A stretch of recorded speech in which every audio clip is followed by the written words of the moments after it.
the oldest part of the story. It took me some parts to fully develop it. It took me a while to develop it. So I'm reading from the middle part, a section called 500 kwacha. 500 kwacha. The old man you call Peter Pan gives you a 5 fresh 500 kwacha notes, not a TXN. The money stinks with newness. The money stinks with newness, and he hands it to you with a reverence that is bigger than the amount. Is this the most he has ever given a woman, or is he ashamed he can't offer more?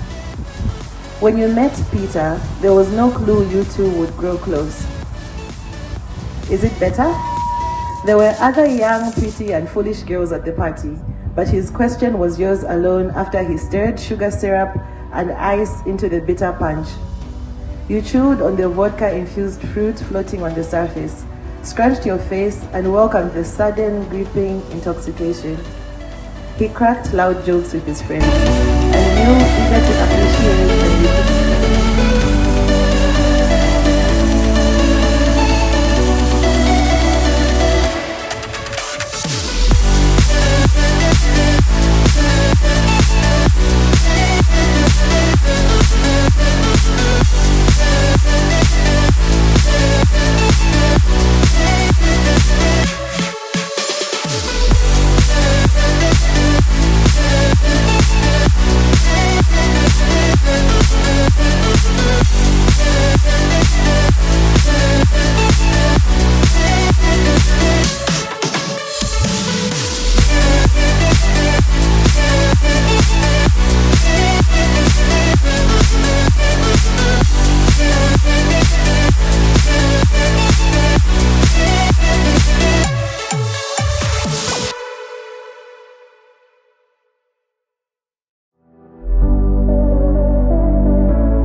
Talk about something important. I think we're all wondering why we actually just focus. We have the financial literacy panel, but what is the whole purpose of this event? What is the why which brought us all here together? And to get us to understand the purpose, the reason for us being here, I'd like to call to the stage the CEO of Copper Monstera, Madam Natasha Omokodian. Let's give her. Thank you, Chala. Thank you, Prince. Thank you, everyone who's come today. I think let's start with giving ourselves a round of applause for making it all this way, looking so amazing, and being hosted by very generous group, Vernon Group, the Flambe Restaurant, Vox Water, KWV. Thank you very much for coming out. Everyone who's come out today, Iswe team, thank you so much. The book. Please give me the book again. I don't have talking notes, I have heart here today. So this project was an open call that we did all across the country, looking for just people to submit a story about anything to do with women and money. There was no other guidelines beyond that. The key thing was just fiction, preferably Zambian stories. Whether it was diaspora or Zambia, we were just looking to hold a collection that had voices, emotions, landscapes, different snapshots of what it means to be Zambian, a woman, and what the relationship is with money. The response, I think we got about 35 to 40 entries, which were whittled down to the team that you see here today. Unfortunately, we had one fall off because she had too many personal life pressures. We made efforts to try and get her here today, but she was not able to join us. But we've reassured her she's always part of this family and part of the beginning of this story. And the last year has been such a journey with the team. You meet each one of them and hear about their characters as the afternoon progresses. But the intention truly behind what Copper Monstera does and will continue to do is to grow our literary landscape and our ecosystem in our own reading culture, in having ourselves represented in our stories. Oh, that I've never seen at that point. So it's important that we start telling our own stories. And for me, what is so heartwarming about this event is the fact that we're deliberately trying to get the young Zambian writers to write about Zambian stories that they're experiencing. If we don't do this, then our stories will never be told. It has to be deliberate and it has to come from us. I always say that. In with our words, persuading him to buy from our lucky buckets. Since we all sold the same goods, instead, the man's part I will be reading is from the end of my story, which I typically hate when someone says they're a reader and they just start with the end. My character, Chiluba, tends to think 5 minutes don't make a difference in life. I just did this for 5 minutes, nothing's going to happen. So the end of this book focuses on her last 5 minutes. Without hesitation, I grab a fistful of pills and throw them into my mouth, gulping down water like it might wash away the truth. My throat burns, but I keep swallowing until the kitchen door creaks open.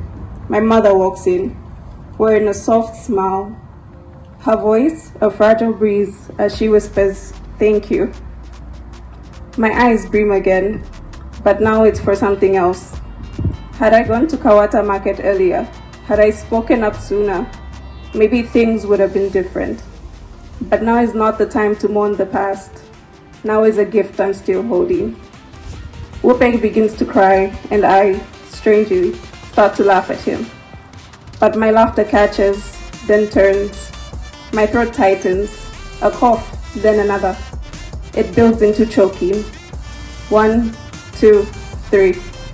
The floor tilts gently beneath me, as if the world is unsure of itself. My vision blurs at the edges, soft and slow, like water sipping into paper. I squint, trying to study the shapes around me, but everything stretches away, distant, untouchable. 120, 121. The glass. Yeah, so having read the initial drafts of the stories, a lot of stories were based either in Osaka or it's very metropolitan, but yours is what I call a Coppola story. So it's very refreshing to see material that's Coppola, but also speaks a lot to the culture of the Copper Belt. So I think that's what makes it unique, but that's what's also surprising the audience. Because everyone expects it's just going to be a typical story, but by the time you get the dirty copy involved, it's almost like a Zambian trading day. And then you get there's so many layers to the story, but also the complexity of characters, which is a human condition. You wouldn't expect a woman to be that person. But I think that's what makes the story so unique. I'll speak to Mukandi's story also, because I've read a lot of our work over time. But this one is so unique because it's comical in a way, but also the very serious layer to it, because that's what we experience or what people have experienced. So it speaks to everyday life. So for the two stories for me, they're very unique and they bring a different voice to the narrative or storytelling, which is really just, then they went, then they fell in love, then someone's grandmother showed up, then there was witchcraft. It's good to see the modern story develop in that sense. Please tell us your name. Tell us about what is the rock.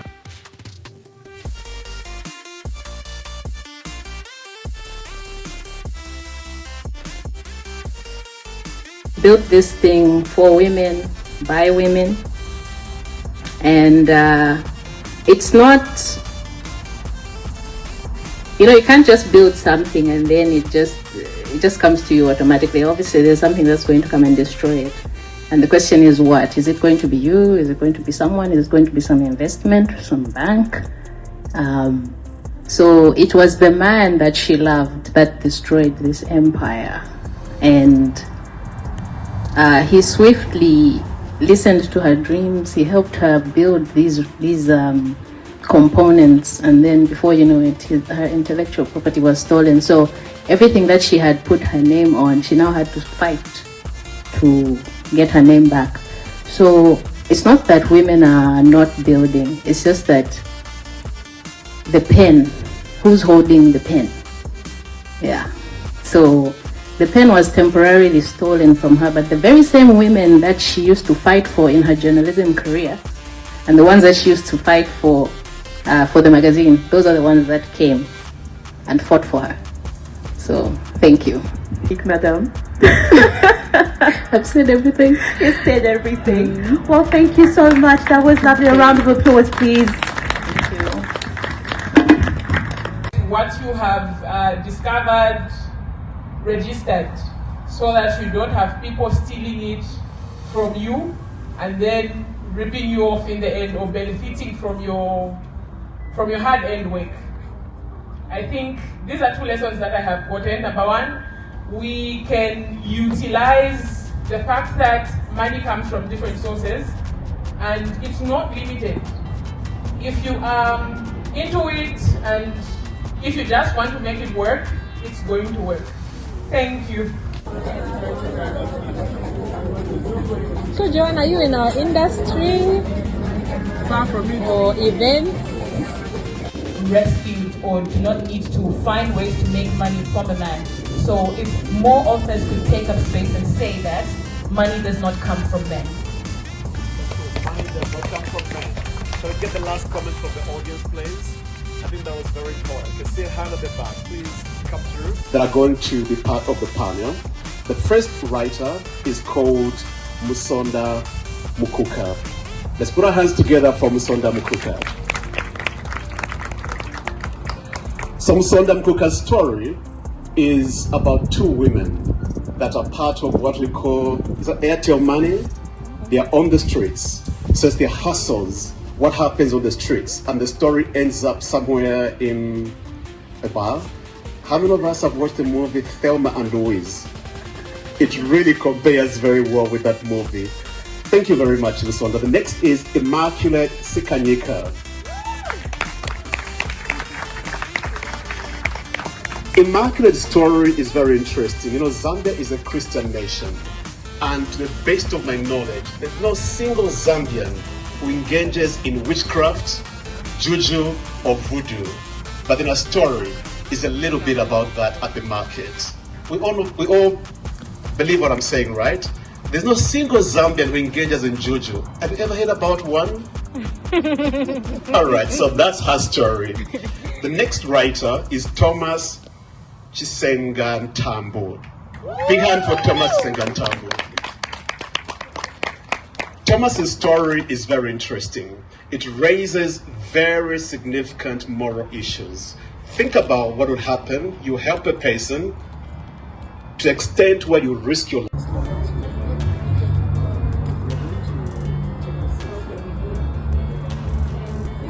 Based on things that we do, we see happening in our everyday lives. So I would want more parents to buy this book for their young ones so that we're able to see from them. Because when I look at my story, I think it was trying to answer the question, what children should do when parents die. You can always choose the path that you want to take in life, the right one or the wrong one. And I think it did answer that question because Chanda took the right path by doing the right thing, by taking after her mother's business. So we should just encourage our children to say that literature is there to educate them, not just for fun. But every time they read, they should learn something from it. Right, so we have time for about 3. And the cost of living probably tells that you spend 16,000 kwacha. And so what happens from one is the first day right up to the last day. So Kandi, we are going to talk about your writing process, and let's get now to dive into other things writing. A similar thing happened to me when I was driving from Kitwe in the night to Chirabombo. Yeah, so in fact this story I had written it a long time ago. It was just in my closet. So when I heard about the competition and looking at it to be women-centered, I had to rephrase it and also try to think like a woman. Yeah, so that okay, it was a competition. I really wanted it to be there. Yeah, so I looked at what happened to me, then I tried to put a few hints here and there, yeah, and that was it. And what I believe, you can just find your way to the Papa Monstera Sex World stand, which is right there behind you.